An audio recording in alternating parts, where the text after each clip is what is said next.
এখন অনেক গরম, টেম্পারেচার অনেক হাই। তো নারিকেলের ব্যাপারে যে ব্যাপারটা বলতেছিলাম সেটা হচ্ছে গিয়ে, যদি তোমাদের অ্যালার্জি লেভেল অনেক হাই থাকে সেই ক্ষেত্রে নারিকেলটা খাওয়া খুব সাবধান, না নারিকেলটা অ্যাভয়েড করবে। আর যদি না তোমার নারিকেল খেলে অ্যালার্জির পরিমাণ বাড়ে না, সেই ক্ষেত্রে কিন্তু নারিকেল দিতে পারো।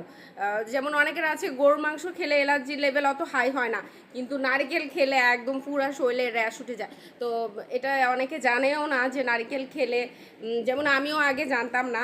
তো নারিকেলে যাদের অ্যালার্জি আছে, নারিকেল কিন্তু অ্যালার্জি লেভেলটা, তারপর বমিটিং ফিলিংটা, যাদের গ্যাস্ট্রিকের পরিমাণ বেশি, তো তাদের বমিটিং ফিলিংটা, গ্যাস্ট্রিক বাড়িয়ে দিতে এবং অ্যালার্জি বাড়িয়ে দিতে কিন্তু মানে অনেক সহায়তা করে। মানে তোমার একদম অ্যালার্জি লেভেল এবং গ্যাস্ট্রিক দুইটাই একদম হাই হয়ে যাবে যদি তোমরা নারকেল খাও আর কি।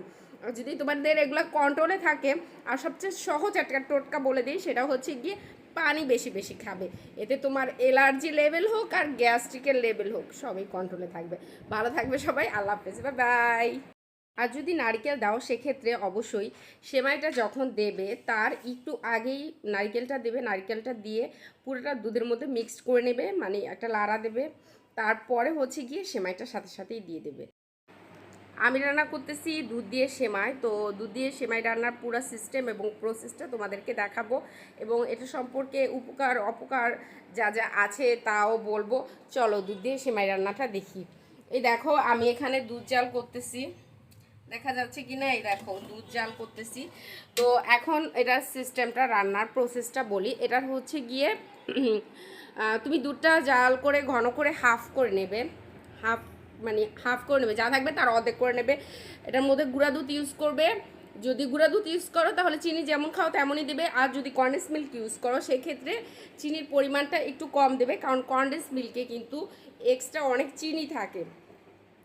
এলাচ, তারপর তেজপাতা এগুলো দিয়ে নেবে, দিয়ে দুধটা ভালো মতো জাল করে চিনি টিনি দিবে, একটু লবণ দিয়ে নেবে। এবং যখন সেমাইটা কখন দেবে, সেমাইটা হচ্ছে গিয়ে দেবে যখন দুধটা একটু নর্মাল টেম্পারেচার চলে আসবে। জাল করার সাথে সাথেই দিয়ে দিবে না, বয়েল হয়ে গেল দিয়ে দিলাম, তাহলে কিন্তু সেমাইটা একদম হয়ে যাবে, সিদ্ধ হয়ে যাবে। তো সেটা করবে না, একটু যখন নর্মাল টেম্পারেচার চলে আসবে তখন সেমাইটা দেবে। দেওয়ার পরে আর কি, তারপরে হচ্ছে গিয়ে যদি নারকেল দাও তখনই সেমাইটা দেওয়ার একটু আগেই নারকেল